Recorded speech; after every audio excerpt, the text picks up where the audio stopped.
Sir ये था, explain the following situation in the structure of HNO3 molecule.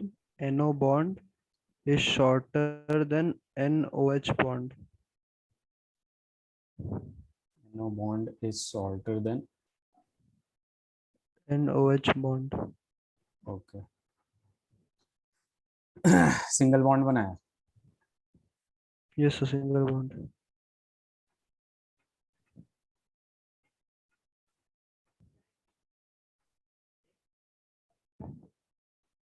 बता रहा हूँ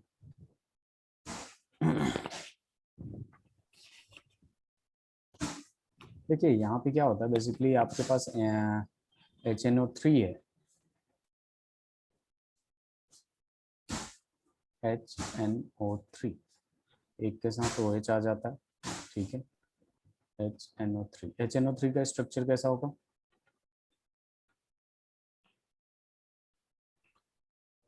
इसको हम ऐसे बना लेते हैं एक मिनट बेसिकली इसका रेजोनेंस से रिलेटेड होगा HNO3 ठीक है तो इसमें आपका जो सवाल था वो क्या था NO bond is shorter than NOH bond है ना यही है ना Yes, sir. तो देखिए यहाँ पर रेजोनेंस में पार्ट लेता है बेसिकली यहाँ पे क्या होगा कि जो NO बॉन्ड होता है ठीक है उसका रेजोनेंस में होने की वजह से जो ये NO बॉन्ड होता है ठीक है इसमें पार्शियल डबल बॉन्ड कैरेक्टर होता है क्या होता है partial double bond character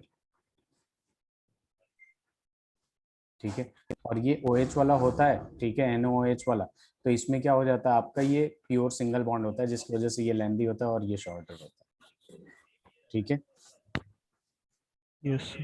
clear है जैसे मान लीजिए आपके पास और भी एग्जांपल्स आ जाएंगे जैसे आपको क्वेश्चन किए होंगे C डबल बॉन्ड O और O और यहाँ पे है CO3-2 तो इसमें भी क्या होता है C डबल बॉन्ड O होता है और O माइनस होता है और O माइनस होता है ठीक है तो अगर हम इसके CO बॉन्ड का लेंथ देखते हैं बेसिकली तो ये वाला ज्यादा छोटा होता है एज कम्पेयर टू दिस ठीक है तो ये थोड़ा सा ये क्या हो जाता है ये प्योर पाई बॉन्ड हो जाएगा और ये पार्शियल डबल बॉन्ड कैरेक्टर रखता है यानी सिंगल बॉन्ड भी बनता है और डबल बॉन्ड भी बनता है तो आपको पता है कि जो सिंगल बॉन्ड होते हैं वो ज्यादा लेंथी होता है as compare to double bond और सबसे शॉर्टर जो होते हैं वो ट्रिपल बॉन्ड होते हैं ठीक है दैट्स वाई क्लियर है Yes, sir. ओके तो चलिए हम लोग आगे बढ़ते हैं क्योंकि हमने क्या क्या कर लिया था सर वही फजवान रूल लास्ट किया था, ठीक है उससे रिलेटेड कॉन्सेप्ट।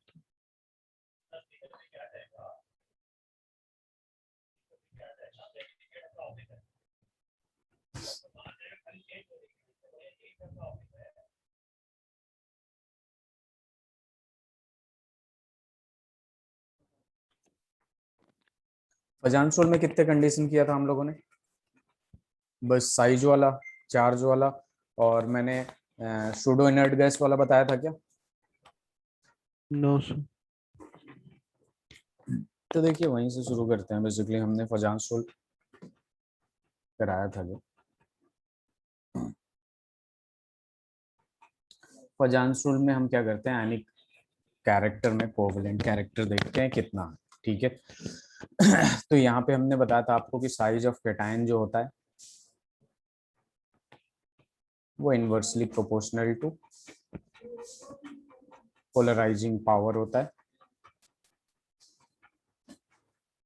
और जो ये पोलराइजिंग पावर होता है आपका ये directly proportional to covalent character हम ऐसे भी लिख सकते हैं कि small cation bigger anion and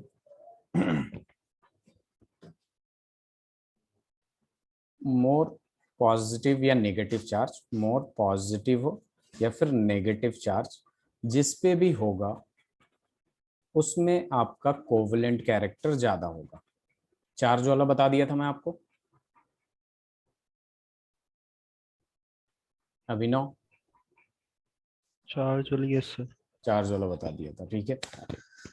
तो जिसमें भी स्मॉल कटायन होगा या फिर बिगर अनायन होगा, मोर पॉजिटिव चार्ज हो या नेगेटिव चार्ज हो, ये किसको फेवर करता है, कोवेलेंट कैरेक्टर को फेवर करता है, ठीक है। तो इसके बाद जो पॉइंट बचता है, जैसे मैंने बताया, gas configuration, inert gas configuration और सूडो इनर्ट गैस कॉन्फ़िगरेशन। तो यहाँ पे एक बात हमेशा ध्यान में रखिएगा आप कि सूडो इनर्ट गैस कॉन्फ़िगरेशन जो होता है वो मोर कोवेलेंट होता है then inert gas configuration. Inert gas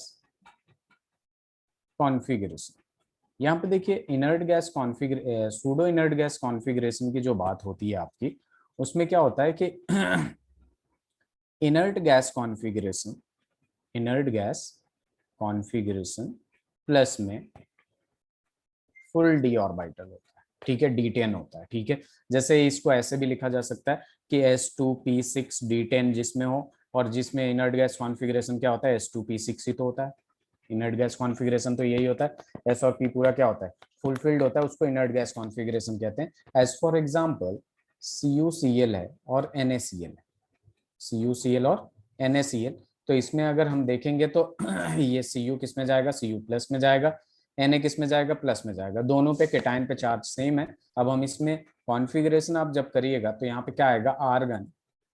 argon का मतलब ये हो गया, अगर आप इसको पूरा खोल के लिखें, 1s2 2s2 2p6, 3s2 3p6, 4s 0 हो जाएगा यहाँ पे, और ये क्या हो जाएगा, 3d10 हो जाएगा कि नहीं। तो यहाँ पे आ जाएगा 3d10। तो बेसिकली आपको यहाँ दिख रहा होगा कि यहाँ पे S2 3p6 3d10, ठीक है, ये होता है सूडो इनर्ट गैस कॉन्फ़िगरेशन। और जबकि इसको करिएगा आप तो 1s2 2s2 2p6, ठीक है। तो इसमें आपको दिख रहा है S2P6। तो इस वाले कॉन्फ़िगरेशन को हम कहते हैं pseudo inert gas configuration, which is more covalent than inert gas configuration. Clear है?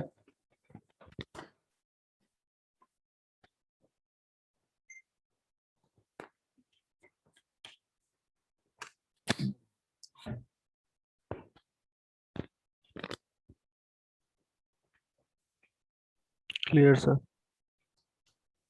अब देखिए यहाँ पे कुछ सवाल दूंगा मैं, करते जाइएगा। BeCl2 MgCl2, शायद मैंने लास्ट क्लास में ये वाला एग्जांपल दिया था, CaCl2 BaCl2।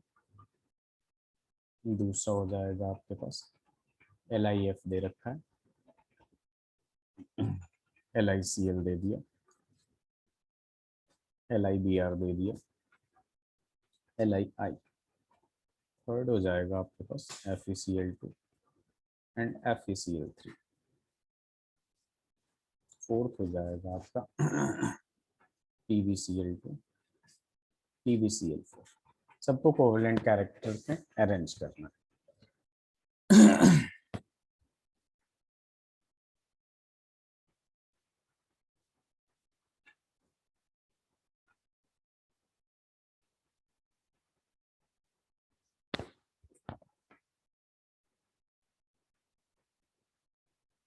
फिफ्थ मैंने दे दिया PCl5 PCl3। सिक्स्थ मैंने दे दिया BiCl5 एंड BiCl3।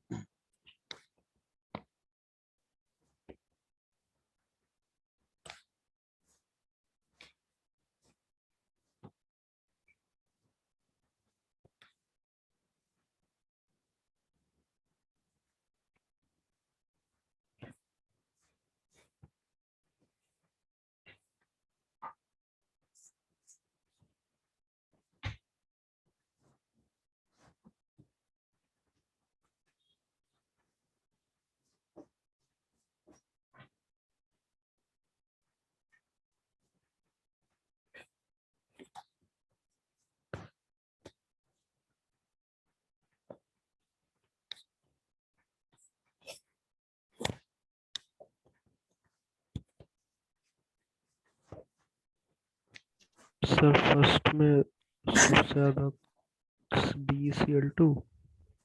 फिर Mg, फिर Ca, फिर Ba। Very yes good. Sir. देखिए जब भी हम इसको करते हैं तो इसमें देख लीजिए कॉमन क्या है, क्लोरीन, तो क्लोरीन के बेस पे करना तो बेकार है, तो यहाँ पे देखेंगे ये यस B+2, सर। सब पे चार्ज भी सेम है, ठीक है, तो साइज में देख साइज लेंगे, रिपीट। तो साइज में ये हो जाएगा, ठीक है। दूसरा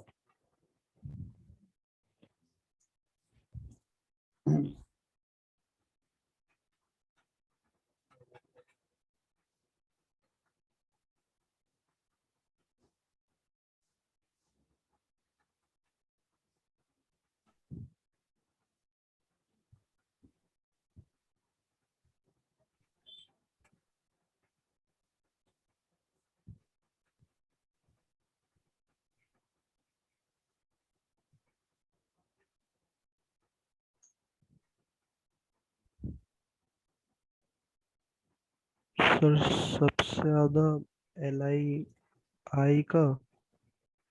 यहाँ देख लेंगे तो Li सब में सेम है आपका, ठीक है, तो हम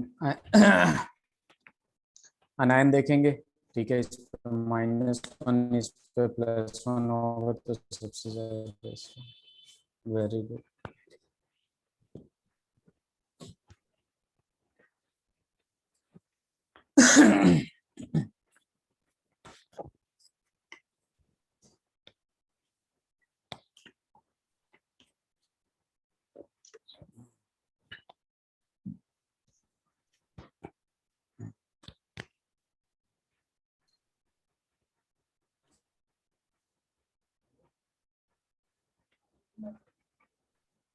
सर FeCl3 का ज्यादा होगा।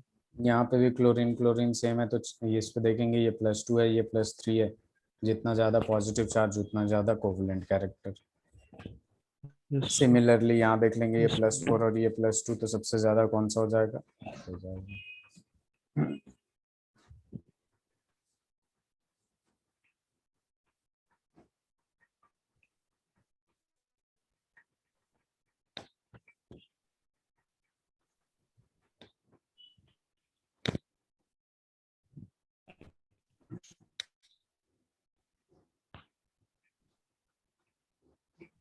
सर यहाँ भी PCl5 ज्यादा होगा। और यहाँ भी BiC। ऐसे हो जाएगा, तो यहाँ यस। पे देखिए ये तो फजान रूल था, इसमें हम फास्फोरस मतलब 15 ग्रुप की बात करते हैं, तो हमें पता होना चाहिए कि जो आपका पेंटा हेलाइड होता है वो ज्यादा कोवलेंट होता है as compare to tri halide, ठीक है, तो यहाँ पे हम लिख सकते हैं penta halide compound is more covalent than trihalide। ठीक है, यहाँ पे आपके बोर्ड में सवाल पूछता है, ठीक है, कि कोवलेंट ज्यादा क्यों होता है, तो इसका भी हम लोग लिख लेंगे। सर हायर ऑक्सीडेशन स्टेट की वजह से। हायर ऑक्सीडेशन स्टेट की वजह से, या फिर जब पॉजिटिव चार्ज इंक्रीज करता है पोलराइजिंग पावर इंक्रीज करता है, बस हायर ऑक्सीडेशन स्टेट लिखने से कुछ नहीं होगा, ठीक है। वो हायर ऑक्सीडेशन स्टेट की वजह से क्यों होता है, क्योंकि जब हायर ऑक्सीडेशन स्टेट जाएगा मतलब पॉजिटिव चार्ज ज्यादा आएगा, जिसकी वजह से उसके पास पोलराइजिंग पावर ज्यादा होगा, इंक्रीज होगा, due to which covalent character increase करता है। तो यहाँ पे लिख सकते हैं, नेक्स्ट स्लाइड पे लिखता हूँ मैं।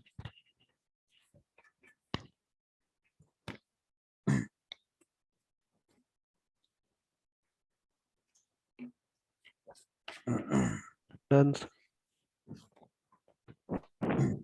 तो अगर आपको पेंटाइलाइड और ट्राइलाइड में पूछता है तो ये जरूर लिखिएगा आप, according to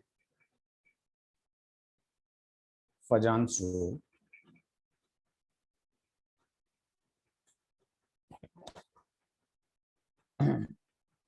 as the positive charge increases, as the positive charge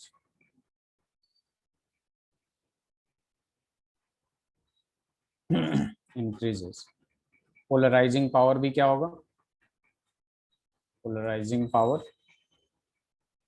also increases, due to which covalent character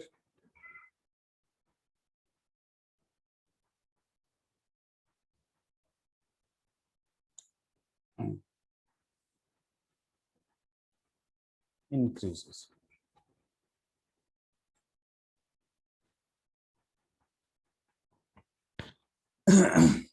समझ में आया?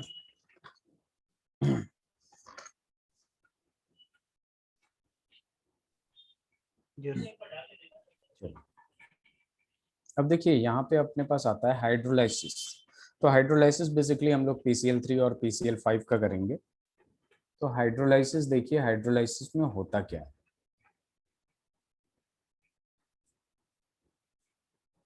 हाइड्रोलाइसिस करने के लिए मतलब हाइड्रोलाइसिस यानी OH से H2O से रिएक्ट कराना है आपको।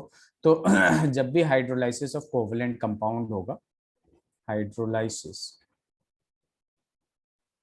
ऑफ कोवेलेंट कंपाउंड, चूंकि हम 15th ग्रुप पढ़ रहे हैं तो यहाँ पे 15th ग्रुप का एग्जांपल दूंगा मैं। कोवेलेंट कंपाउंड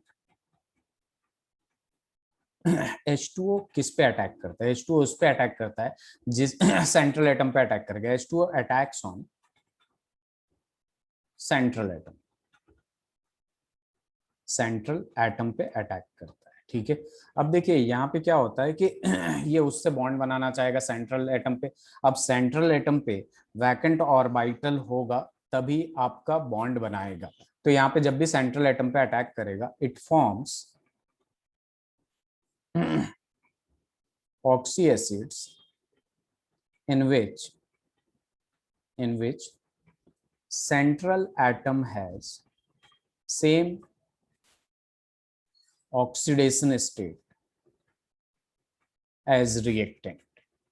ध्यान दीजिएगा, अभी मैं एक एग्जांपल लूंगा तो ये प्रूफ हो जाएगा। जैसे एज फॉर एग्जांपल PCl3 लेते हैं हम लोग, तो PCl3 प्लस H2O करते हैं जब हम, तो यहाँ पे चेक करिएगा जब आप, ठीक है, तो फॉस्फोरस का यहाँ पे आएगा +3 यानी ये क्या है? पॉजिटिव साइड है। पॉजिटिव साइड मतलब इसके पास +3 ऑक्सीडेशन स्टेट यहाँ पे एग्जिस्ट कर रहा है, यानी यहाँ पे जगह होगा इसके पास, ठीक है, वैकेंट ऑर्बिटल होगा। तो जब भी ये अटैक करेगा तो ये सेंट्रल एटम पे एक ऑक्सी एसिड बनाएगा, और फॉस्फोरस का ऑक्सी एसिड वो वाला बनाएगा जिसमें ऑक्सीडेशन स्टेट +3 आएगा, ठीक है। तो यहाँ पे क्या आएगा? ये H3PO3 आ सकता है, फॉस्फोरस एसिड, और यहाँ से HCl बाहर निकल जाएगा, और इसको बैलेंस कर लेंगे तो यहाँ पे 3HCl डाल देंगे, और यहाँ पे क्या हो जाएगा? 3H2O हो जाएगा। यहाँ पे बेसिकली देखिए हम दोनों तरफ ही वैकेंट ऑर्बिटल देखते हैं। ये P में क्या है? वैकेंट डी ऑर्बिटल है। P में क्या है? वैकेंट डी ऑर्बिटल है,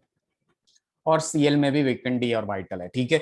तो ये H2O कहीं भी अटैक कर सकता है जनरली, ठीक है, लेकिन ये किस पे जाएगा? ज्यादातर चांसेस रहता है कि सेंट्रल एटम पे जाए, जहां पे पॉजिटिव साइट हो उसको ज्यादा प्रीफर करता है। समझ में आई बात? क्लोरीन में भी डी ऑर्बिटल होता है, फॉस्फोरस में भी डी ऑर्बिटल होता है, तो क्लोरीन पे ना जाके कहाँ जाएगा? सबसे ज्यादा प्रीफर करेगा पॉजिटिव साइट को प्रेफर करेगा, सेंट्रल एटम को प्रेफर करेगा, ठीक है। तो ये ऐसे प्रोडक्ट बना लेगा। और आप यहाँ पे जब चेक करिएगा +3 यहाँ भी है, और यहाँ भी कितना आएगा? +3 आएगा। क्लियर है? Yes sir. अभी PCl5 का भी देख लेते हैं हम लोग। PCl5 है, तो PCl5 में अगर H2O डालते हैं हम लोग, तो यहाँ पे देखेंगे कि यहाँ पे ये क्या है? +5 ऑक्सीडेशन स्टेट में है, +5 ऑक्सीडेशन स्टेट में है। तो यहाँ पे ऑक्सी एसिड्स बनना चाहिए, ऐसा ऑक्सी एसिड्स बनना चाहिए जिसमें फॉस्फोरस का ऑक्सी एसिड्स H3PO4 मैंने बताया था, H3PO3 बताया था मैंने, H3PO2 बताया था मैंने। तो यहाँ पे ऐसा ऑक्सी एसिड्स लेना है जिसमें इसका ऑक्सीडेशन स्टेट कितना होना चाहिए? 5 होना चाहिए, तो +5 हो जाएगा। बाहर निकलेगा HCl। अब इसको बैलेंस करना है, 5 Cl है तो यहाँ पे ऐसे कर देंगे, और यहाँ 4 आ जाएगा। हो जाएगा कि नहीं?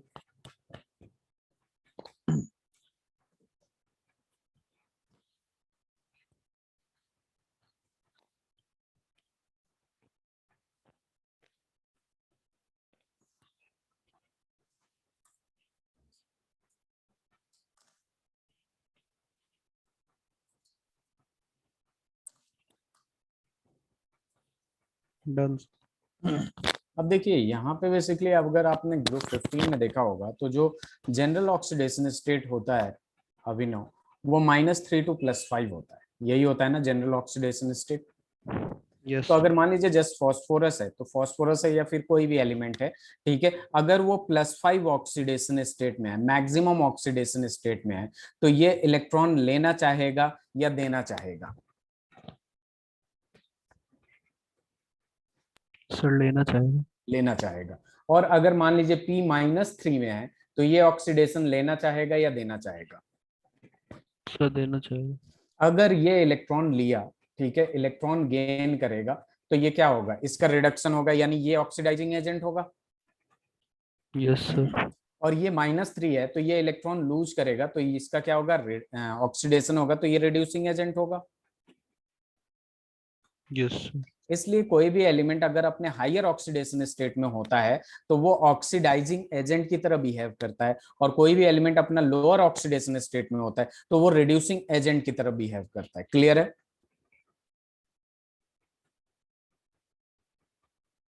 अभिनव, क्लियर है? Yes sir. अब मान लीजिए यहाँ पे फॉस्फोरस है, वो +3 ऑक्सीडेशन स्टेट में है, यानी इन दोनों के बीच में है, तो ये ले भी सकता है और दे भी सकता है। ले सकता है और दे सकता है, दोनों ही कर सकता है, यानी ये oxidising agent as well as reducing agent दोनों तरह बिहेव करेगा। करेगा कि नहीं? सर 3 इलेक्ट्रॉन निकल जाने के बाद भी। हाँ, ले सकता है, ये ले भी सकता है और दे भी सकता है, क्योंकि P+5 में भी जा सकता है, PCl5। अगर PCl3 में देखिएगा तो +3 होता है, ठीक है, तो ये PCl5 में भी तो जाता है, यस सर। ठीक है, तो ये ले भी सकता है और दे भी सकता है ना। Yes sir. तो ये oxidising agent as well as reducing agent दोनों तरीके का बिहेवियर होगा इसका, ठीक है। Yes sir. ये कॉन्सेप्ट समझ में आया? यस। तो यहाँ पे एक पॉइंट लिख सकते हैं हम लोग, ठीक है, कि central atom shows maximum oxidation state. That means it will behave as oxidizing agent.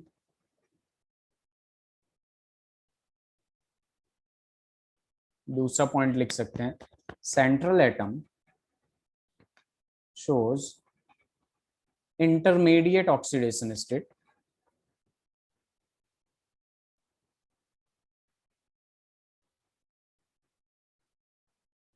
Intermediate oxidation state.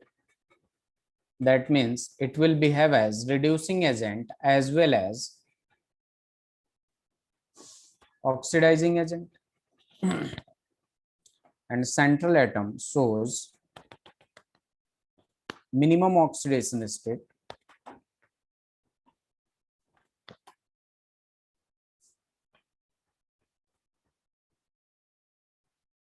That means it will behave as reducing agent.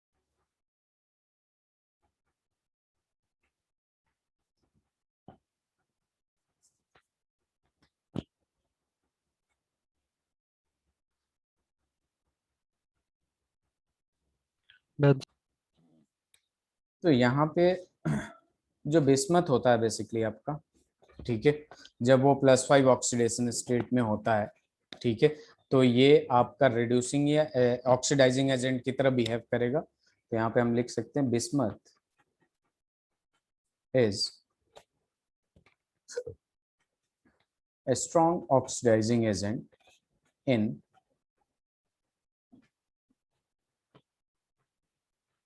pentavalent state because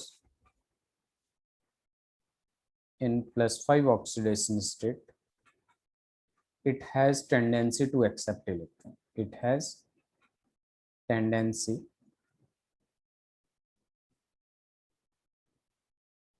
to accept electron. ठीक है, अब यहाँ पे कुछ important points होंगे regarding oxy acids of phosphorus. ठीक है, H3PO4 जो होता है आपका, H3PO4 is oxidizing agent, but H3PO3 is oxidizing agent as well as reducing agent. ठीक है, इसका आंसर आप खुद भी दे सकते हैं कि H3PO4 ऑक्सीडाइजिंग एजेंट है, जबकि H3PO3 oxidising as well as reducing agent है. क्यों? क्योंकि ये यहाँ पे +3 में है और ये यहाँ पे कितने में है, +5 में है. ये मैक्सिमम ऑक्सीडेशन स्टेट में है और इलेक्ट्रॉन ले नहीं सकता, सॉरी दे नहीं सकता, तो ये लेगा और रिड्यूस होके क्या बन जाएगा, ऑक्सीडाइजिंग एजेंट हो जाएगा. तो यहाँ पे इस बोर्ड में ये पूछता है because H3PO4 because in H3PO4 phosphorus has maximum oxidation state which is equal to +5. Therefore it can accept electron, and behave as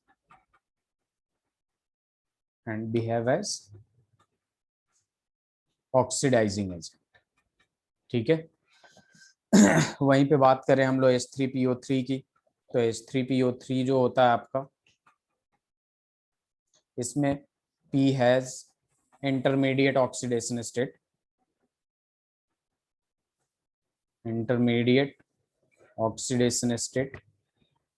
therefore it can accept electron as well as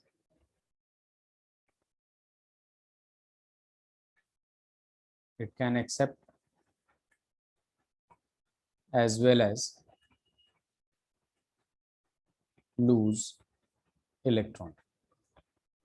ठीक है, जिसकी वजह से reducing character भी होता है और oxidising character भी होता है. ठीक है, यस सर.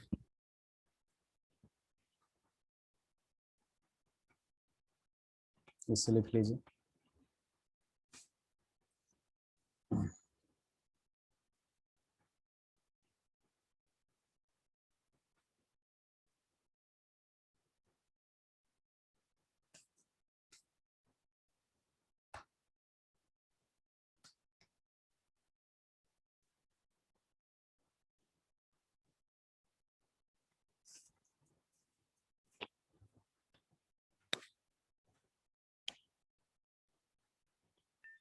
डन.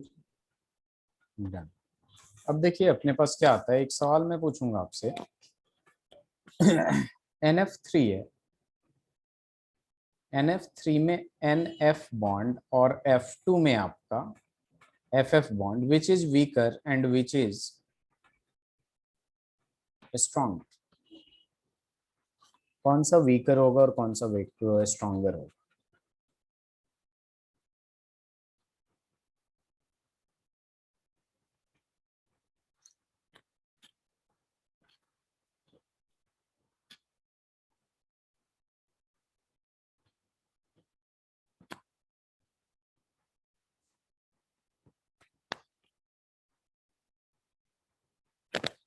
बता सकते हैं अभिनव? Sir F2. F2 वीकर होगा या स्ट्रॉन्गर होगा? सर स्ट्रॉन्ग होगा. स्ट्रॉन्ग होगा. देखिए यहाँ पे माइनर से मिस्टेक हुआ है. नाइट्रोजन के आउटरमोस्ट सेल में कितने इलेक्ट्रॉन होंगे? एक लोन पेयर होगा और एक बॉन्ड ऐसे बनेगा. ठीक है, यहाँ पे लोन पेयर देखेंगे कितना होगा, दोनों ही, ये भी सेकंड पीरियड, ये भी सेकंड पीरियड, ये भी second, 2p 2p 2p 2p. अब बताइए जरा कौन ज्यादा वीकर होगा और कौन ज्यादा स्ट्रॉन्गर होगा? सर NF स्ट्रॉन्ग होगा. हाँ, क्योंकि यहाँ पे क्या होगा, 2p तो है लेकिन बहुत सारे लोन पेयर है, जिसकी वजह से क्या होगा, रिपल्सन होगा, रिपल्सन होगा रिपल्शन। तो बॉन्ड वीक होगा। Yes sir. ठीक है, तो यहाँ पे जो सवाल पूछता है, जैसे मान लीजिए आपके पास ट्राई हेलाइड है, NF3 है, NCl3 है, NBr3 है, NI3 है, तो यहाँ पे जो सवाल पूछता है ये पूछता है कि NF3 जो होता है आपका, ये एक्सोथर्मिक होता है, NF3 is exothermic and but NCl3 is endothermic. Exothermic endothermic तो ऑलरेडी पता है आपको, क्यों, ऐसा क्यों होता है?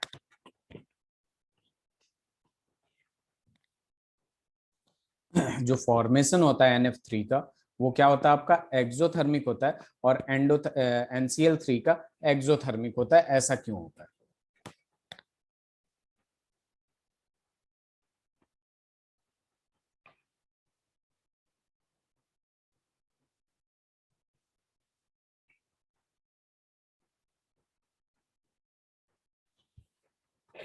Any idea? मैं बताऊं या सोच रहे हैं आप? सर NF3 बॉन्ड स्ट्रांग होता है तो उसको ब्रेक करने में एनर्जी रिलीज होती है। हाँ, हमें तो ब्रेक ही नहीं करना है, हमें तो बनाना है ना। हमें तो कोई भी बॉन्ड तोड़ने में एनर्जी देनी पड़ेगी ना। आप ब्रेक करने की बात किए, यानी एनर्जी वहां देनी पड़ेगी, तोड़नी पड़ेगी, दोनों ही केस में तोड़ना पड़ेगा। समझ रहे हैं मैं क्या कह रहा हूँ? Formation of NF3 yes is exothermic and formation of NCl3 is endothermic. Why? अब आपने बोला बॉन्ड ब्रेक करने के लिए, बॉन्ड ब्रेक करने के लिए यहाँ भी एनर्जी देना पड़ेगा, यहाँ भी देना पड़ेगा, फर्क इतना होगा, कहीं कम देना होगा, कहीं ज्यादा देना होगा। समझ रहे हैं बात? बॉन्ड ब्रेकिंग का तो होगा ही नहीं। सर। तो देखिए एक्चुअल में होता क्या है, ठीक है, इससे लिख लीजिए थोड़ा सा, ठीक है, ये ज्यादा स्ट्रॉन्गर होगा।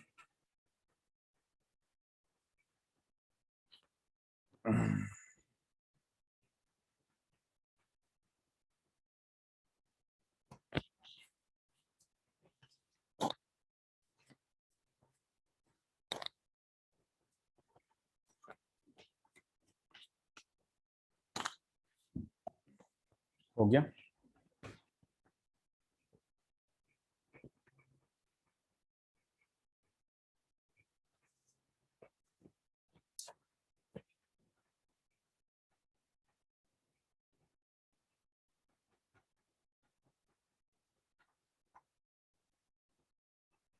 लिख लिया सर। Very good. तो यहाँ पे देखिए आपके पास बात ये है कि सिंस, देखिए एक्सोथर्मिक का मतलब क्या होता है, एनर्जी रिलीज हुआ है, ठीक है। यानी आप जब केमिकल काइनेटिक्स में पढ़े रहे थे तो आपको पता है कि जब हमने ग्राफ बनाया था तो रिएक्टेंट ऊपर था, और एनर्जी के केस में रिएक्टेंट जो था वो कहाँ था, यहाँ था, और प्रोडक्ट बन के यहाँ आ जा रहा है, तो एनर्जी डिक्रीज हो रहा है कि नहीं? ठीक है, एक्सोथर्मिक में मैं आपको ये बताया था कि जो रिएक्टेंट है वो कम स्टेबल है प्रोडक्ट से, जबकि एंडोथर्मिक में उल्टा होता है कि नहीं? एंडोथर्मिक में रिएक्टेंट जो होता है वो ज्यादा स्टेबल होता है एज कंपेयर टू प्रोडक्ट, ठीक है। तो यहाँ पे लिखेंगे सिंस NF3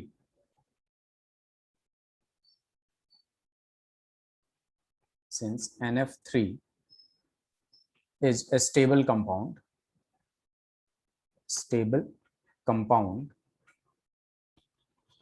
ठीक है, यानी NF bond strength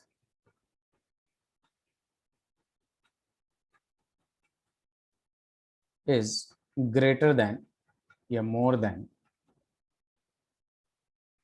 FF bond strength, FF bond strength। तो ये डायरेक्टली जब भी N2F2 से मिलता है N2F2 से मिलता है तो ये सीधे सीधे क्या बना लेता है, NF3 बना लेता है। क्या बना लेता है, NF3 बना लेता है, ठीक है। इसका रीजन यही है कि जो फ्लोरीन फ्लोरीन के बीच का बॉन्ड था वो वीकर था एज कंपेयर टू NF का बॉन्ड, ठीक है, क्योंकि दोनों ही सेकंड पीरियड एलिमेंट है, इसमें लोन पेयर क्या हो रहा है, बेसिकली डिक्रीज हो जा रहा है, ठीक है। इस वजह से ये क्या हो जाता है, ये इस वजह से आपका एक्सोथर्मिक होता है, ज्यादा स्टेबिलिटी गेन करता है तो एनर्जी रिलीज कर देता है। तो यहाँ पे लिख सकते हैं therefore formation of NF3 is spontaneous.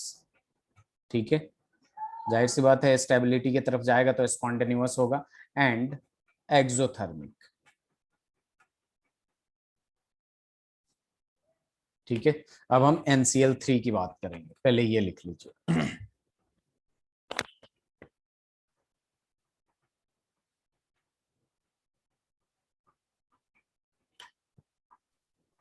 Sir मतलब अगर स्ट्रॉन्ग बॉन्ड होगा तो एक्सोथर्मिक होगा उसका फॉर्मेशन। हाँ जाहिर सी बात है, स्ट्रॉन्ग बॉन्ड बन रहा है, यानी वहां रिपल्सन कम है, रिपल्सन कम है तो बॉन्ड स्ट्रेंथ ज्यादा है। ठीक है, बनने के बाद की बात कर रहे हैं ना, पहले आपका स्ट्रॉन्ग बॉन्ड नहीं था, इजिली टूट गया, अब स्ट्रॉन्ग बॉन्ड बना है तो स्ट्रॉन्ग बॉन्ड पहले से ज्यादा है, इसका मतलब एनर्जी ज्यादा रिलीज किया है, एक्सोथर्मिक हो गया। हर तरीके से सोच सकते हैं आप, एनर्जी से, बॉन्ड लेंथ से, बॉन्ड स्ट्रेंथ से।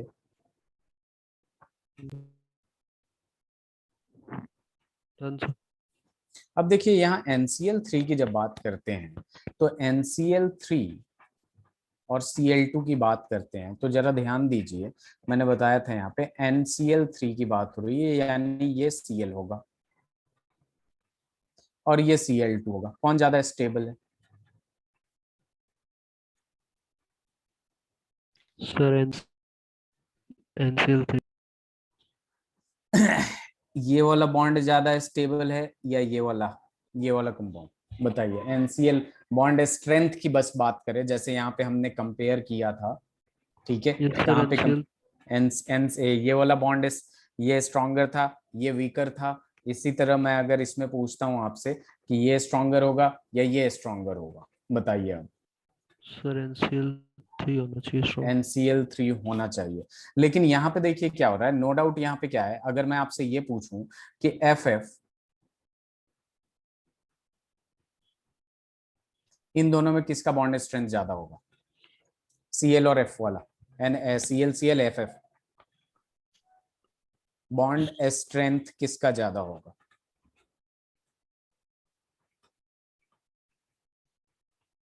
सर क्लोरीन का।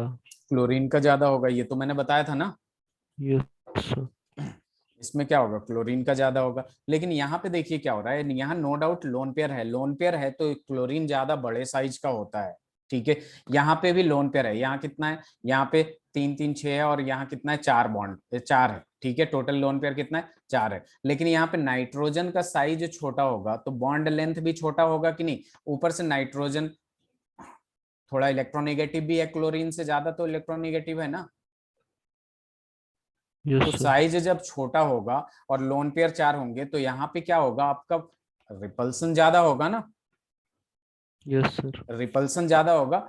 अब यहाँ पे देखते हैं, यहाँ भी रिपल्सन होगा, लेकिन यहाँ पे क्या हो रहा है कि बेसिकली यहाँ पे जो साइज है वो डोमिनेट करता है, इस वजह से ये इस फॉर्म में ज्यादा स्टेबल होता है as compare to this form. बात समझ में आई? Yes sir. तभी तो यहाँ पे बनता है आपका NF3 एक्सोथर्मिक और NCl3 एंडोथर्मिक। क्यों? क्योंकि जब आपका Cl2 कंबाइन होता है किससे, N2 से, तो यहाँ पे NCl3 बनाता है, इतना तो हमें पता है। क्या बनाता है? NCl3 बनाता है। अब होता क्या है यहाँ पे होता ये है कि ये जो क्लोरीन क्लोरीन के बीच का जो बॉन्ड होता है, ये क्लोरीन क्लोरीन ज्यादा स्टेबल होता है। ठीक है, और ये NCl3 जो होता है बेसिकली ये लेस स्टेबल होता है। ठीक है, क्या होता है, लेस स्टेबल देन Cl2। इस वजह से इसमें ये एंडोथर्मिक होता है और इस रिएक्शन को होने के लिए हमें एनर्जी देना पड़ता है, जिसकी वजह से ये एंडोथर्मिक होता है। और इसको हम लोग ये भी लिख सकते हैं कि ये नॉन स्पॉन्टेनियस होता है। यहाँ पे साइज डोमिनेट करेगा, साइज ज्यादा होने के वजह से रिपल्सन कम हो जाता है। ठीक है, यहाँ पे साइज कम होने की वजह से रिपल्सन ज्यादा हो जाता है। ठीक है,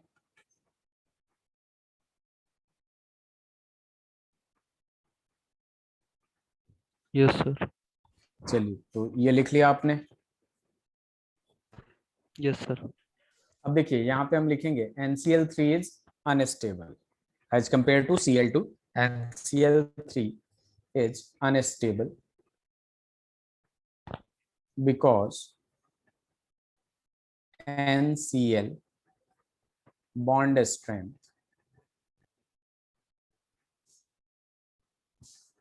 is weaker than ClCl, chlorine bond strength is weaker than chlorine bond strength, due to which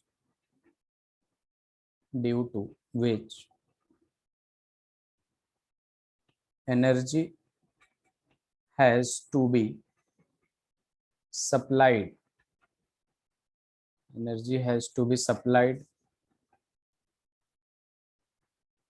during the formation of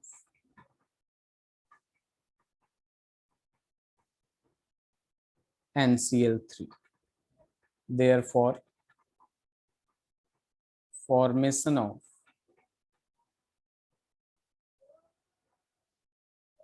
NCl3 becomes non-spontaneous and endothermic.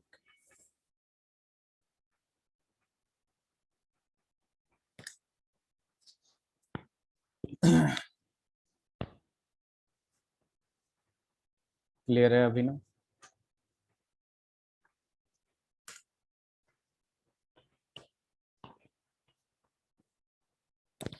Yes.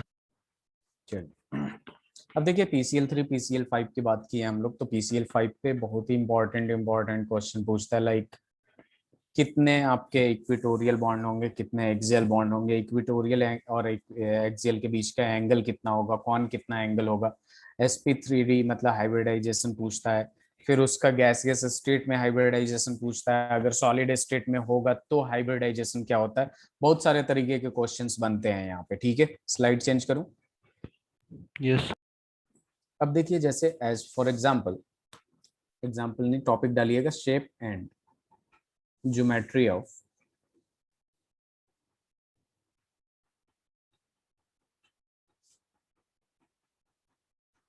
PCl5 या ज्योमेट्री ऑफ पेंटाहेलाइड्स लिख दीजिए, जो फेमस पेंटाहेलाइड्स है अपने पास यहाँ पे। नोट्स रोज पढ़ा करिए तो ज्यादा अच्छा रहेगा इनऑर्गेनिक का। तो यहाँ पे आ जाएगा आपके पास, सबसे पहले नंबर ऑफ हाइब्रिड ऑर्बिटल्स की बात करते हैं, यानी हाइब्रिडाइजेशन का जो फॉर्मूला होता है बेसिकली वो क्या होता है, नंबर ऑफ हाइब्रिड ऑर्बिटल्स। बताइए जरा हाइब्रिडाइजेशन का formula. Lone pair plus bond pair, यही होता है ना? Yes sir. Lone pair plus bond pair अगर आपको स्ट्रक्चर पता है तो, नहीं तो वही हाफ इंटू वैलेंस इलेक्ट्रॉन। ठीक है, in free state plus lone pair, फिर माइनस चार्ज, फिर प्लस चार्ज, अगर नेगेटिव चार्ज है तो ऐड करेंगे, पॉजिटिव चार्ज है तो क्या करेंगे, सब। सब्ट्रैक्ट कर देंगे। ठीक है, तो अगर मैं आपसे एक बार सवाल पूछता हूं यहाँ पे कि PCl5 का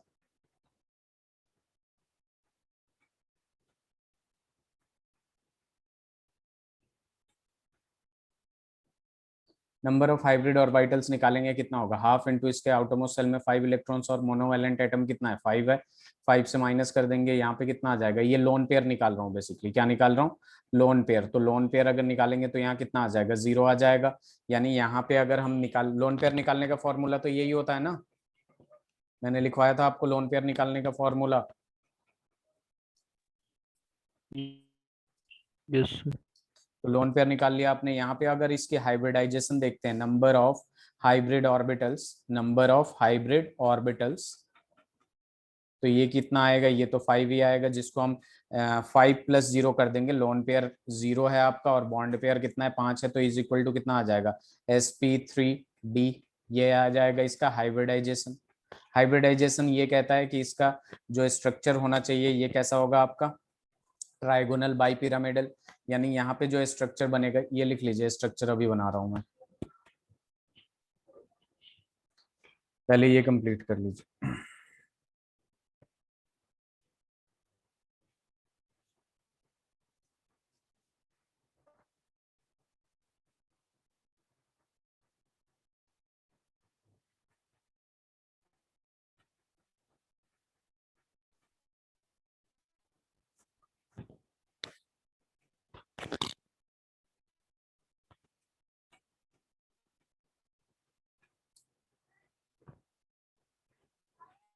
डन सर। देखिए अब इसका ट्राइगोनल बाइपिरामिडल होता है। ट्राइगोनल पिरामिडल यहाँ पे देखेंगे क्या हो जाएगा, पी सी एल, फिर इधर सी एल आ जाएगा आपके पास, फिर ये वाला होता है आपका सी एल, ठीक है, और ये होता है आपके पास सीधे सी एल, और फिर एक इधर होता है सी एल। तो यहाँ पे अगर आप देखेंगे तो ये क्या होगा, ट्राइगोनल बना रहा है, ये इसका स्ट्रक्चर होता है, जिसमें आपके पास पता है ये आपका इक्विटोरियल होता है, ये भी आपका इक्विटोरियल होता है, और ये भी इक्विटोरियल होता है, और ये क्या होता है, एक्सियल होता है, और ये एक्सियल होता है। एक बात हमेशा ध्यान में रखिएगा कि ये जो एक्सियल वाले का एंगल होता है, सॉरी एक्सियल वाला का बॉन्ड लेंथ होता है, वो ग्रेटर देन इक्विटोरियल होता है। तो यहाँ पे sp3d जो है ना, ये यहाँ पे दो टाइप का बॉन्ड लेंथ बॉन्ड देता है, ठीक है, ठीक है, दो देता है आपका, एक देता है एक्सियल बॉन्ड, और दूसरा जो देता है आपका वो देता है इक्विटोरियल बॉन्ड देता है। क्या देता है, इक्विटोरियल बॉन्ड। और इक्विटोरियल बॉन्ड जो होता है, वो इक्विटोरियल बॉन्ड का लेंथ जो होता है वो छोटा होता है एक्सियल से, ठीक है। अब यहाँ पे फोकस करिएगा, एक्सियल बॉन्ड में जो एक्सियल और इक्विटोरियल के बीच का एंगल होता है वो होता है 90 डिग्री, ठीक है, मैं दोबारा बताऊंगा अभी। और इक्विटोरियल इक्विटोरियल के बीच का जो एंगल होता है वो होता है 120 डिग्री, और एक्सियल एक्सियल एक्सियल के बीच का एंगल होता है, ये होता है 180 डिग्री। तो आप खुद ही देखिए यहाँ पे, ठीक है, यहाँ पे अगर आप खुद ही देखिएगा तो यहाँ पे देखिए ये क्या होगा कि एक्सियल और इक्विटोरियल के बीच का जो एंगल होता है वो कितना है, 90 डिग्री, है कि नहीं, ठीक है। एक्सियल इक्विटोरियल के बीच का कितना है, 90 डिग्री। उसके बाद इक्विटोरियल इक्विटोरियल की बात करें तो ये हो जाएगा 120 डिग्री, कितना हो जाएगा, 120 डिग्री। और इसकी बात करें एक्सियल एक्सियल की, तो ये वाला एंगल कितना हो जाएगा, 180 डिग्री हो जाएगा कि नहीं। Yes sir. अगर आपसे यहीं पे मैं बोल दूं कि यहाँ पे एक चीज लिख दूं मैं, कि यहाँ पे angle of axial and equatorial total जो 90 डिग्री होता है वो 6 होता है, ठीक है। इक्विटोरियल इक्विटोरियल का बीच का जो होता है वो होता है आपका 3, और एक्सियल एक्सियल का बीच का होता है वो होता है 1। तो क्या आप इसमें फाइंड आउट कर सकते हैं कि कहाँ 6 बना लिया एक्सियल और इक्विटोरियल का bond angle, bond angle between axial and equatorial 6 बना रहा है, ठीक है। पहले तो इसे लिख लीजिए आप, ठीक है, फिर हम डिस्कस करेंगे कि ये एग्जैक्टली 6 बना कैसे रहा है। सर ये नंबर का क्या मतलब हुआ? नंबर मतलब, सर ये 631। अच्छा हाँ, जैसे कि मान लीजिए मैंने यहाँ पे एक ए पॉइंट है, ठीक है, ये ऐसे ऐसे लाइन गया हुआ है, ठीक है, सॉरी।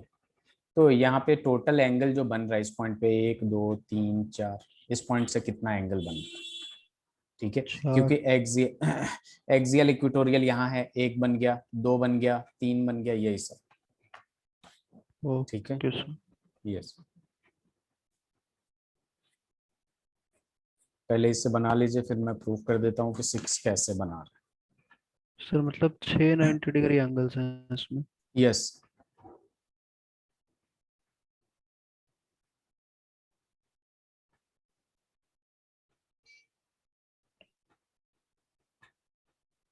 Done sir.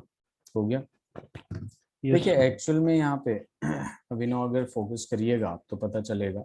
यहाँ पे दोबारा मैं स्ट्रक्चर बना रहा हूँ, पी है, ठीक है, इधर सी एल है आपके पास, इधर सी एल है आपके पास, इधर भी सी एल है आपके पास, ठीक है, इधर सी एल है आपके पास, इधर भी सी एल है आपके पास, और इधर भी सी एल है आपके पास। एक चीज तो तय है आपका कि ये एक एक्सियल है, एक्सियल है, इक्विटोरियल है, इक्विटोरियल है, इक्विटोरियल है। अब इसमें बस आपको मानना ये है कि इसको एक्स मान लीजिए, इसको क्या है, इसको वाई ले लीजिए, और इसको क्या है, जेड ले लीजिए, ठीक है। तो बेसिकली ये एक दूसरे से म्यूचुअली परपेंडिकुलर होते हैं। तो ये वाला एक को पकड़िए पहले, 90 डिग्री, फिर इधर वाले से 90 डिग्री, फिर ये वाला 90 डिग्री होगा कि नहीं, सारे म्यूचुअली परपेंडिकुलर हैं, एक्स वाई जेड एक्सिस, अभिनव। यस। तो ये हो जाएगा 90 90 90। एक एक्सियल से 3 बॉन्ड बना रहा है 90 डिग्री का। तो अगर आप इधर से मेजरमेंट शुरू कर दे इस वाले एक्सियल से, कि एक 90 और एक 90 और 5 हो गए, एक 90 और 6 हो गए कि नहीं।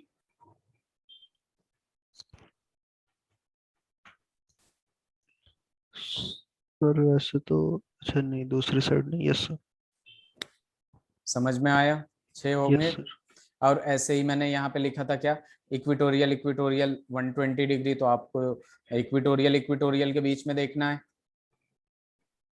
ठीक है, ये इक्विटोरियल है, ये इक्विटोरियल, ये इक्विटोरियल, 1 2 3, यही होगा ना। Yes sir. और एक्सियल एक्सियल के बीच में देखना है तो एक ही होगा।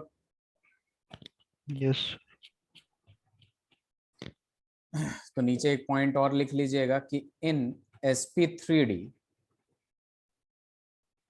All bonds are not equivalent. ये एक लॉ था हाइब्रिडाइजेशन है जिसमें all bonds are not equivalent.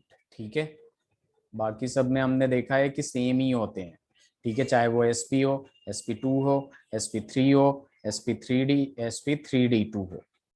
ठीक है, अगर आपको ऐसे एग्जांपल दे देता है कि बताइए CH4 हो गया, NH3 हो गया, PCl5 हो गया, ठीक है, और SF6 हो गया, इनमें सारे बॉन्ड्स इक्वल किसके नहीं होंगे, तो वो कौन होगा, आपका PCl5 होगा, क्योंकि इसी में एक्सियल और इक्विटोरियल का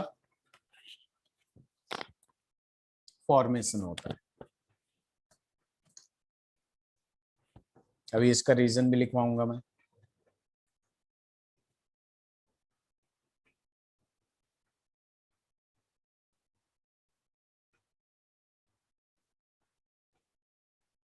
sir all bonds are not equivalent मतलब?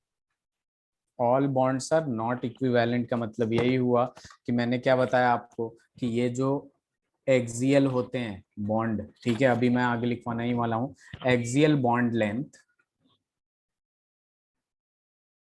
Greater than equatorial bond length. Yes sir. ठीक है, अगर CH4 में अगर देखिएगा आप, ठीक है, तो ये सारे बॉन्ड्स जो होते हैं वो इक्वल होते हैं। ठीक है, sp2 में देखिएगा, BF3 में, तो ये सारे बॉन्ड्स जो होते हैं इसके इक्वल होते हैं। बात समझ में आई क्या कह रहा हूं? Yes sir. स्लाइड चेंज करूं? यस। चलिए, अब देखिए यहाँ पे आता है इन PCl5 all PCl bonds are not equivalent, are not equivalent। तो यहाँ पे क्या आ जाता है आपके पास, इन PCl bond at axial position has higher bond length, larger bond length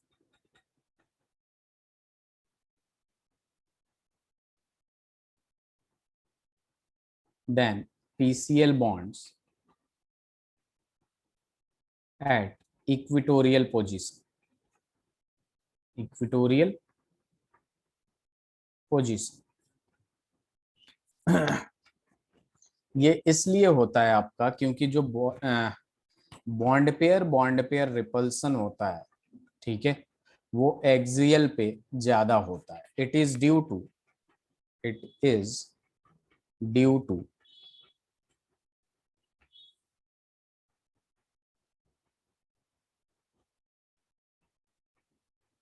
more repulsion,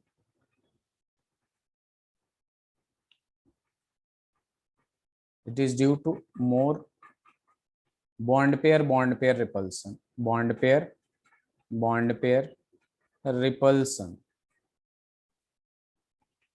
at axial position, at axial position.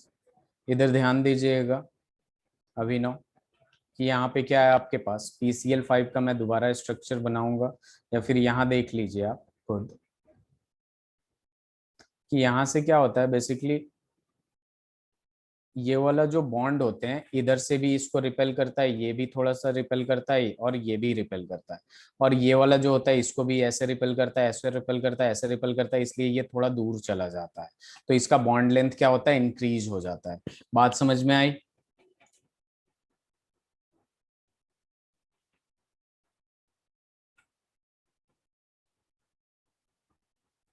Abhinav? Yes sir. तो यहाँ पे क्या होता है, यहाँ पे रिपल्सन बॉन्ड पेयर के रिपल्सन की वजह से ये थोड़ा सा एक्सटेंड कर जाता है, इस वजह से इसका बॉन्ड लेंथ क्या होता है, इंक्रीज कर जाता है। इक्वेटोरियल का बॉन्ड लेंथ जो होता है वो छोटा होता है एक्सियल से, ठीक है यस इसलिए। तो कभी कभी सवाल में ऐसे भी पूछ देता है कि जो PCl5 है, ध्यान दीजिएगा, इसको हीट करने पे ये क्या होता है, PCl3 प्लस Cl2 में कन्वर्ट हो जाता है। तो यहाँ पे जो दो बॉन्ड टूटता है वो इक्वेटोरियल का होगा या एक्सियल का होगा, बताइए आप। Sir, axial. एक्सियल, क्योंकि बॉन्ड लेंथ ज्यादा है, बॉन्ड स्ट्रेंथ कम होगा तो वही टूटेगा ना, यस ठीक है। तो यहाँ पे अगर छोटा सा स्ट्रक्चर और बना के मैं बता देता हूँ कि यहाँ पे क्या हो जाएगा, Cl हो गया, Cl हो गया, Cl हो गया, और यहाँ पे क्या हो जाएगा आपका, ये दोनों के दोनों टूट जाएंगे, क्योंकि इसको इधर भी रिपेल करता है, ये भी रिपेल करता है, ये भी रिपेल करता है, ये भी रिपेल करता है, और ये भी रिपेल करेगा इधर, और ये इसको इधर रिपेल करेगा, ठीक है।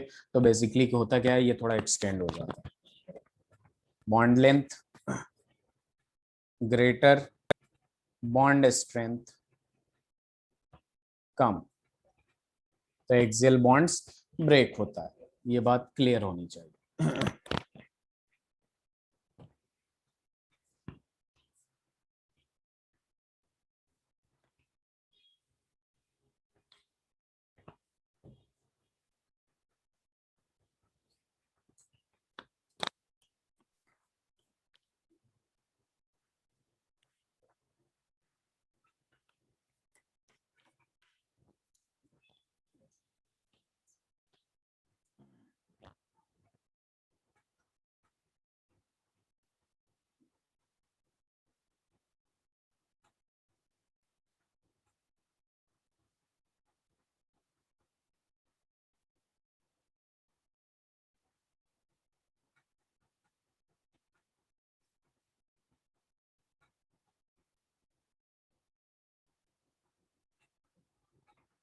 डन।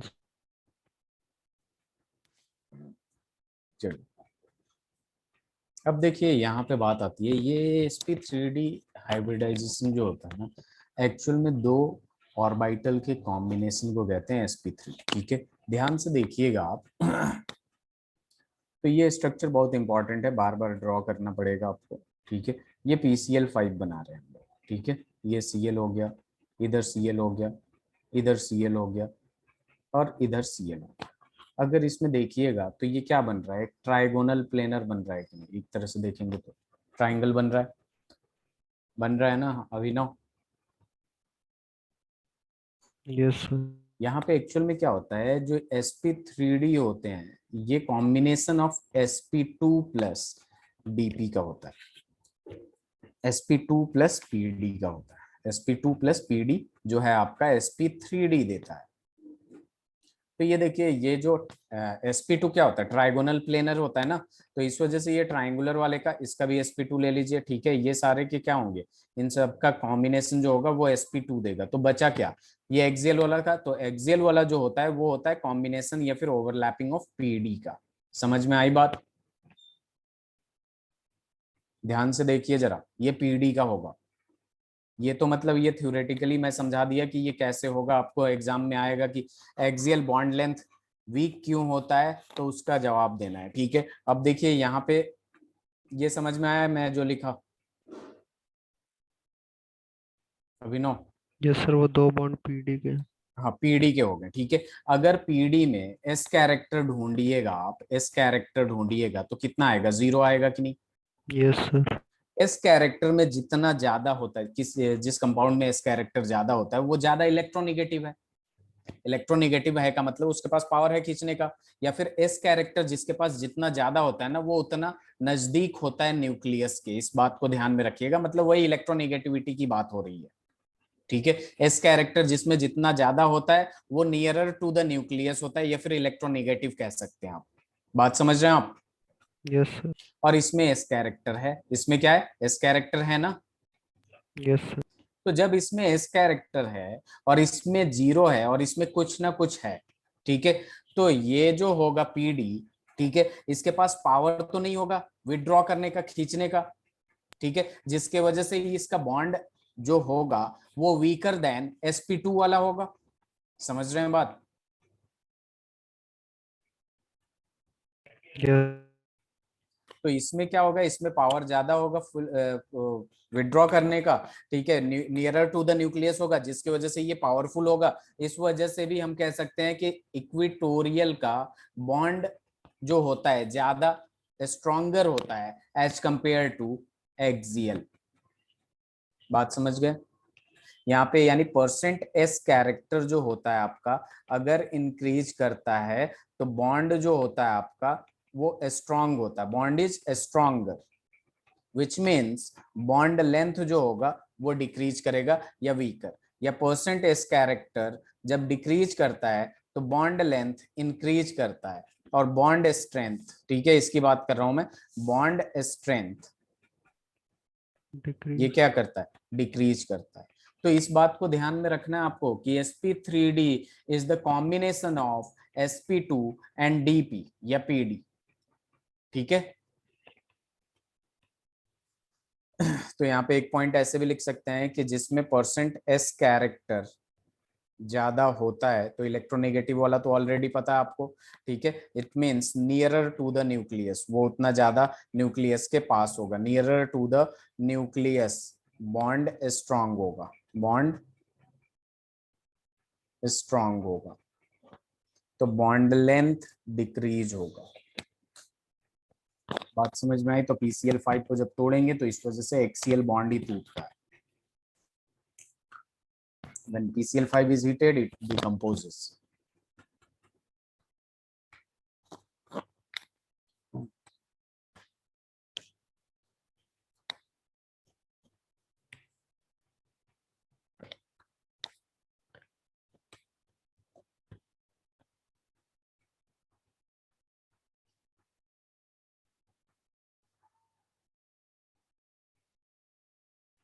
डन। Done. अब देखिए यहाँ पे अपने पास क्या आता है, ये सारी चीजें क्लियर है ना अच्छे से?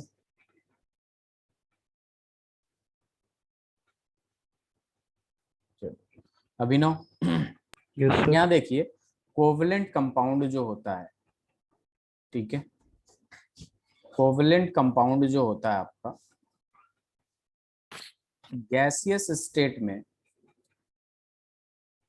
कोवलेंट कंपाउंड जो भी होता है आपका वो अगर गैसियस स्टेट में, गैस में है, तो ये कोवलेंट कैरेक्टर शो करता है, shows covalent character, shows covalent character. और अगर सॉलिड फॉर्म में होगा, सॉलिड में होगा, तो ये शो करेगा आयनिक कैरेक्टर, शोज आयनिक कैरेक्टर। अब PCl5 आपका अगर गैसियस स्टेट में है तो कोवलेंट कैरेक्टर शो करेगा, सॉलिड स्टेट में है तो आयनिक कैरेक्टर शो करेगा। इस पे अभी बात करेंगे हम लोग। अब देखिए यहाँ पे होता क्या है, बेसिकली स्टार मार्क कर लीजिएगा कि solid PCl5 is ionic in nature, मैंने पहले ही बता दिया ये होता है, ठीक है, is ionic in nature because in solid PCl5 या in solid state PCl5 exists as, ये कैसे एग्जिस्ट करता है, PCl4 पॉजिटिव, ठीक है, और PCl6 नेगेटिव, इस तरीके से एग्जिस्ट करता है। और इस पे पॉजिटिव नेगेटिव चार्ज होने की वजह से ये क्या होगा, आयनिक कंपाउंड होगा कि नहीं? अभिनव, यस। तो बेसिकली जब भी ये PCl5 ले रहे हैं आप, ठीक है, और इसको सॉलिड में कन्वर्ट कर रहे हैं, तो ये इसी फॉर्म में एग्जिस्ट करता है, PCl4 पॉजिटिव और PCl6 नेगेटिव, ठीक है, और ये आयनिक फॉर्म में होता है, आयनिक कैरेक्टर शो करता है, ठीक है। अभी और क्लियर हो जाएगा, ठीक है, इससे पहले पढ़ा था आपने इसके बारे में?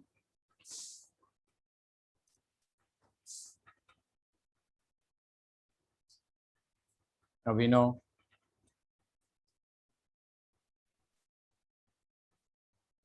आपकी आवाज नहीं है।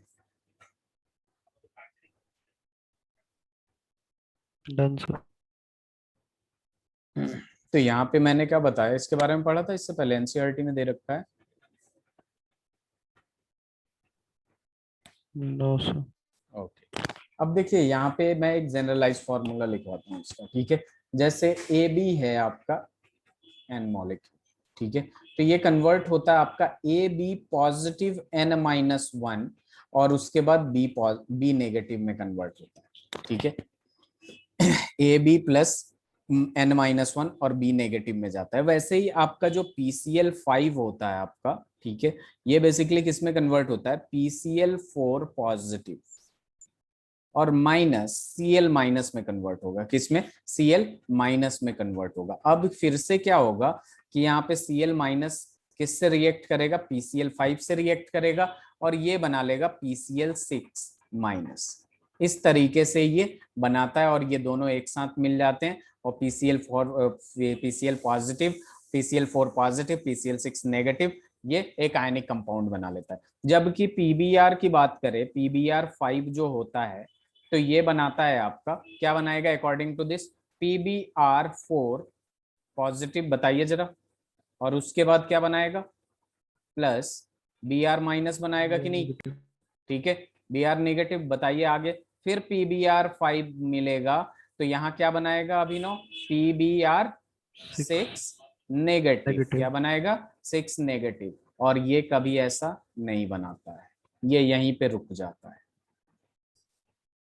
ठीक है। इसका रीजन बताऊंगा मैं कि ये ऐसा क्यों करता है, ठीक है। एक्चुअल में जो मैंने यहाँ पे लिखा है आपका, ठीक है, क्या लिखा है मैंने, ए बी एन जो है ऐसे जाता है, A B positive n minus one, और यहाँ पे प्लस में बी नेगेटिव आ जाता है, और बी नेगेटिव जो होता है ये दो तरीके से बन सकता है, ठीक है। कॉम्प्लेक्स फॉर्मेशन होगा, कॉम्प्लेक्स फॉर्मेशन, ठीक है, किस किस का होगा, अगर F माइनस हुआ तो इसका होगा, Cl माइनस हुआ तो कॉम्प्लेक्स फॉर्मेशन होगा लाइक दिस, ठीक है। और इन केस अगर नो कॉम्प्लेक्स फॉर्मेशन किस किस में नहीं होता है, इसको देख लेते हैं, नो कॉम्प्लेक्स फॉर्मेशन, ठीक है, तो यहाँ पे जो जिसका कॉम्प्लेक्स फॉर्मेशन नहीं होता वो I माइनस होता है, Br माइनस होता है, और पॉली एटॉमिक अनायन होता है, पॉली एटॉमिक अनायन, ठीक है, जस्ट लाइक NO3 माइनस हो, NO2 माइनस हो गया, या फिर NO3 माइनस 2 हो गया। एक्चुअल में ये बल्कि ग्रुप हो जाते हैं जिसके वजह से अनस्टेबिलिटी आ जाती है, तो यहाँ पे फॉर्मेशन ऑफ कॉम्प्लेक्स कंपाउंड नहीं हो पाता है, और यहाँ पे formation of complex compound easily हो जाता है। बात समझ में आई? But sir B are negative form तो हो रहा है वो। कहाँ, बी आर नेगेटिव यहाँ पे फॉर्म होगा, पीबीआर पॉजिटिव वाले में यहीं पे फॉर्म होगा, कॉम्प्लेक्स ये वाला नहीं बनाएगा, ये वाला नहीं बनाएगा, ठीक है। यस। अभी आपको आगे फिर से रीजन दूंगा मैं, ठीक है, कि यहाँ ये पीबीआर 6 माइनस वाला नहीं बनेगा, ठीक है, ये बस एक ही स्टेप में होगा।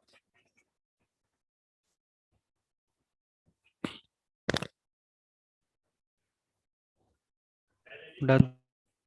हो गया, पूरा हो गया। Yes sir. अब देखिए यहाँ पे अपने पास क्या आता है,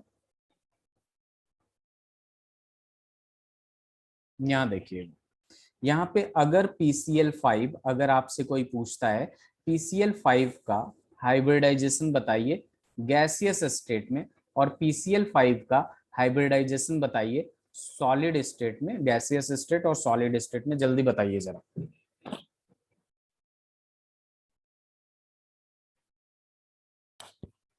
बता सकते हैं?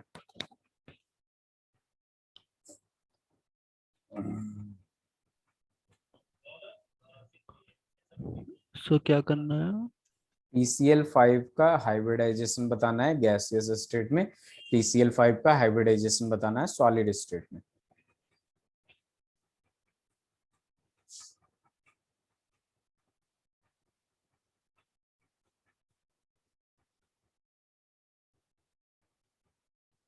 सर sp3d गैसियस में। sp3d, और सॉलिड फॉर्म में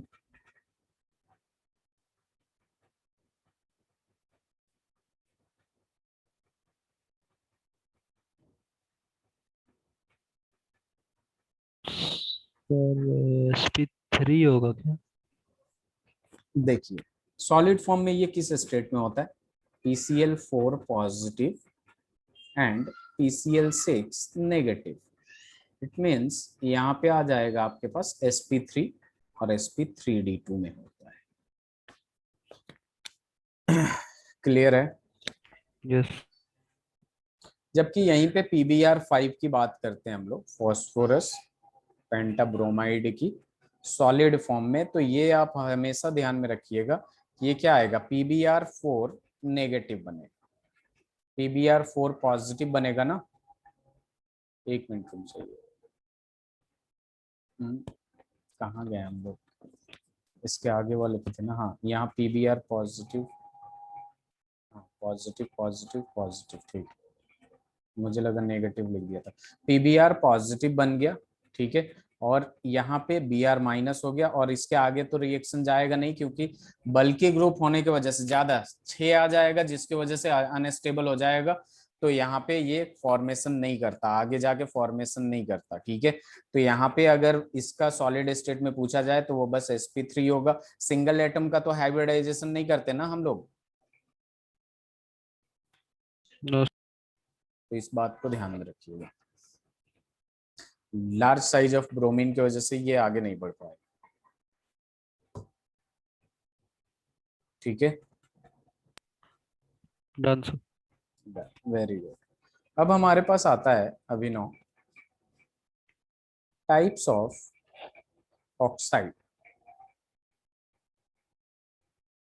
टाइप्स ऑफ ऑक्साइड्स की बात करें हम, तो हमारे पास कितने टाइप्स के ऑक्साइड हैं उनका नाम लिख लेते हैं हम लोग, ठीक है। एक तो आ जाता है आपके पास basic oxide.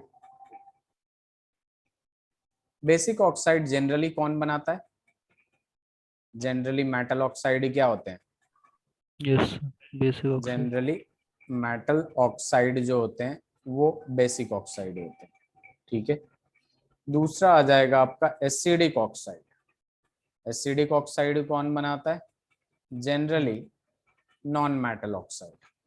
Non metal oxide जितने होते हैं वो सारे के सारे क्या बनाते हैं आपके, एसिडिक ऑक्साइड बनाते हैं। थर्ड जो होगा आपका amphoteric, amphoteric oxide.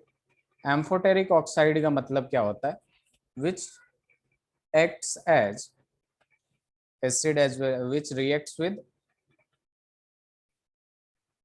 acid basic. as well as base, ठीक है। और फोर्थ जो आ जाता है आपका न्यूट्रल ऑक्साइड, और न्यूट्रल ऑक्साइड मैंने आपको बता दिया था कितने होते हैं, 3 बताया था मैंने नाम, CO, NO and NO2। N2O, N2। ठीक है। ये तीनों के तीनों न्यूट्रल ऑक्साइड है, इसको याद रखिएगा। देखिए यहाँ पे ट्रिक है कि हमें कैसे पता चलेगा कि कौन ऑक्साइड है, एसिडिक है, बेसिक है, एम्फोटेरिक है, न्यूट्रल है। तो हम सबसे पहले क्या करते हैं कि एम्फोटेरिक जो अलग है एसिडिक और बेसिक के अलग अलावा है, एम्फोटेरिक और न्यूट्रल के, ठीक है। अगर इसे ध्यान में रहेंगे तो इसे चूज करना बहुत आसान हो जाता है, ठीक है। तो सबसे पहले हम लोग एम्फोटेरिक की बात करेंगे, इसे लिख लीजिए पहले।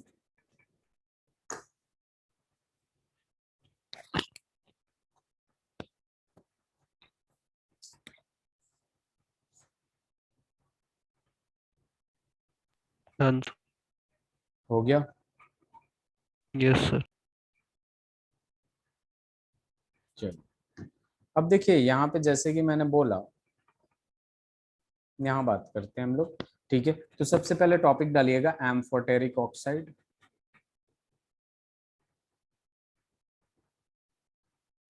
तो यहाँ पे एम्फोटेरिक ऑक्साइड की जब बात करते हैं ना हम लोग, तो यहाँ पे देखिएगा 2 केस है अपने पास। सबसे पहले इसको ध्यान में रखिएगा, zinc, beryllium, aluminium, gallium, tin, chromium, vanadium, antimony, arsenic and lead. इसमें भी ये ध्यान में रखिएगा कि क्रोमियम जब भी +3 ऑक्सीडेशन स्टेट में होगा तो वो एम्फोटेरिक नेचर शो करेगा। वेनेडियम +5 ऑक्सीडेशन स्टेट में होगा तो एम्फोटेरिक नेचर शो करेगा। एंटीमनी +3 ऑक्सीडेशन स्टेट में होगा तो एम्फोटेरिक शो करेगा। आर्सेनिक, ये ध्यान में रहेगा।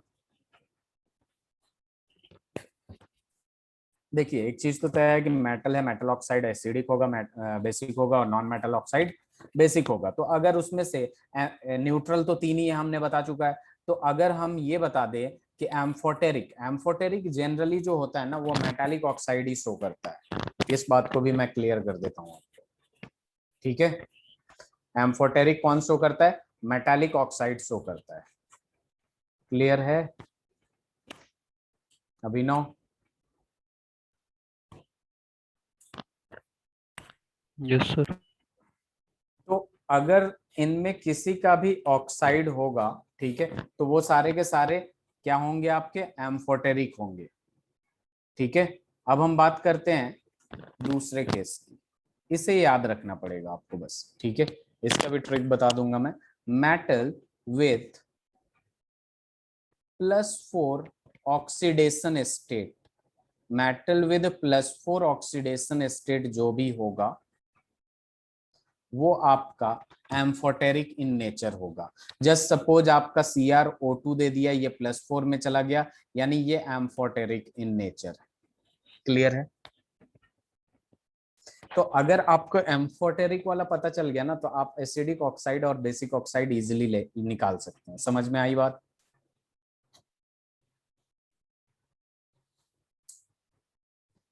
अभिनव? Yes sir. आगे बढ़ूं? यस। चलिए, अब देखिए यहाँ पे ये तो एम्फोटेरिक के लिए हो गया। दूसरी जब बात करते हैं हम लोग, तो यहाँ पे अपने पास क्या आ जाता है कि मेटल, मेटल से हमें कैसे पता चलेगा, ठीक है, कि ये क्या है? तो मेटल जब भी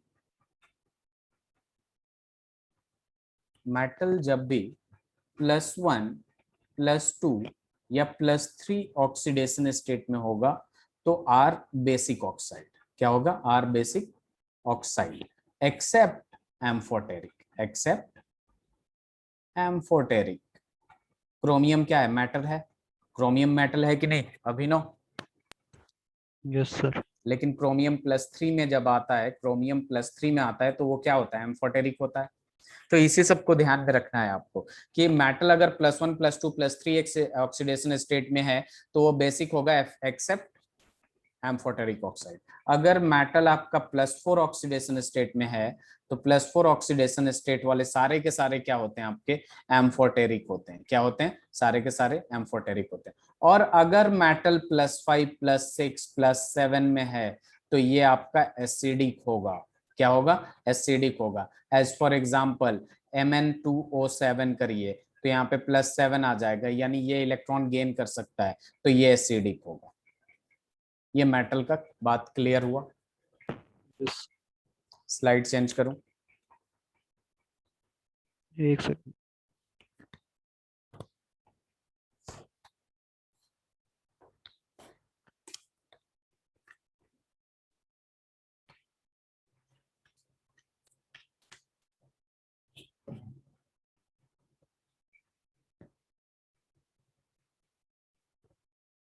डन सर।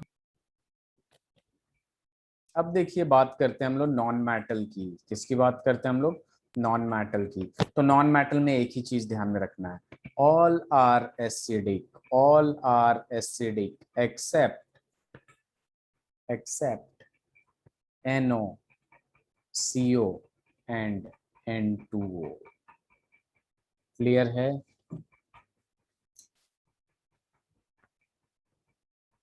क्लियर है?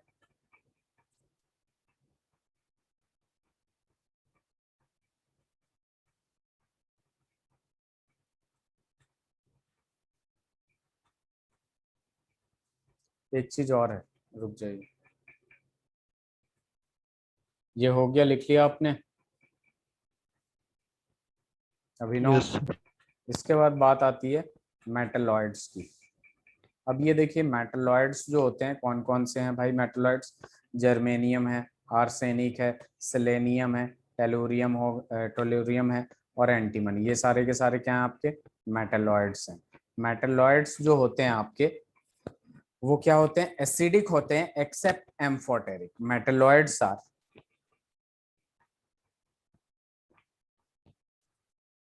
Acidic except amphoteric. अगर आपने एम्फोटेरिक वाला ध्यान में रख लिया तो बाकी सब इजीली हो जाएगा। ये पॉइंट लिख लीजिए, इसके बाद हम लोग क्वेश्चन में देखिएगा कैसे कैसे क्वेश्चन सॉल्व करेंगे। सर एक बार वो एम्फोटेरिक वाले जो कंपाउंड्स थे एक बार वापस दिखाइए। ये लिख लिया आपने? Yes sir. Zinc, beryllium, aluminium, gallium, tin, chromium +3 में होगा तो V+5 में एंटीमनी, AS, PB। ठीक है, ओके सर। चलिए तो मैं यहाँ पे बोल रहा हूँ B2O3, Al2O3, बैंगन, आलू, गाजर, Ga2O3, Tl2O3।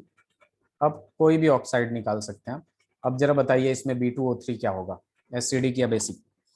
सबसे पहले ये देखना पड़ेगा एसिड मेटल है, नॉन मेटल है या मेटलॉइड है। बी क्या है, बोरोन क्या है? सर नॉन नॉन मेटल है तो ये क्या होगा, एसिडिक एसिड। ऑक्साइड होगा। एल्युमिनियम, ये एल्युमिनियम एम्फोटेरिक। एम्फोटेरिक, ये तो याद है, वैसे भी ये एम्फोटेरिक वाले सीरीज में था तो ये क्या हो जाएगा, एम्फोटेरिक।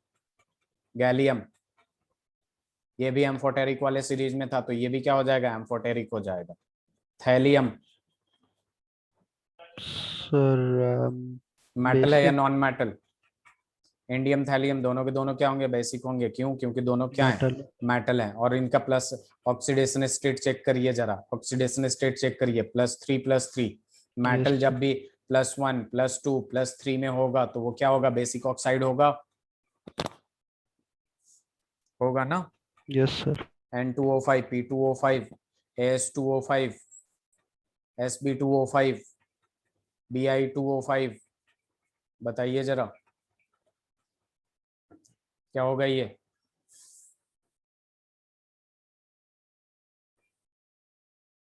Sir N2O5 acidic. सबका अपना चाहे तो ये निकाल सकते हैं, ये एसिडिक होगा। ऑक्सीडेशन स्टेट पे समझाए वो सबका निकाल लीजिए, +5 +5 +5 आएगा, सबका +5 आएगा कि नहीं। P2O5 बताइए, P2O5 सर क्या हो जाएगा, P2O5 ये भी एसिडिक एसिडिक हो होगा। जाएगा। AS2O5 amphoteric. एम्फोटेरिक, क्योंकि ये एम्फोटेरिक वाले में था। SB2O5 amphoteric. Amphoteric. Bi2O5 basic हो जाएगा। Bi क्या है, नहीं यस सर। नहीं एक मिनट, हाँ बेसिक। सर ये एम्फोटेरिक होगा क्या? Bi2O5 क्या होगा, Bi2O5 दे रखा हूं ना मैंने, रुक जाइए एक मिनट, सब गड़बड़ हो गया। N2O5 सारे के सारे क्या है, +5 स्टेट में है, यस सर। +5 स्टेट में है। अब देखिए ये एसिडिक है, ये भी नॉन मेटल है, ये भी क्या होगा, एसिडिक होगा। AS2O5, AS दे रखा हूं क्या, AS में, एक मिनट रुक जाइए, आर्सेनिक की जब बात किया मैंने, तो आर्सेनिक जब बस +3 ऑक्सीडेशन स्टेट में होगा तभी एम्फोटेरिक शो करेगा। SB भी +3 ऑक्सीडेशन स्टेट में होगा तभी एम्फोटेरिक शो करेगा। ठीक है, यस सर। तो यहाँ पे देखेंगे हम लोग कि ये किस में है, +5 में है तो ये भी एसिडिक हो जाएगा।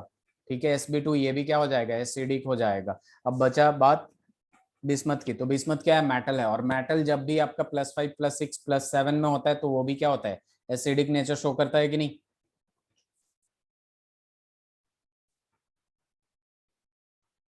अभिनव, यस। ये समझ में आ गया? यस। चलिए, और कोई डाउट तो नहीं है ना? No sir. चलिए फिर नेक्स्ट क्लास में मिलते हैं, ठीक है। Okay sir. ओके।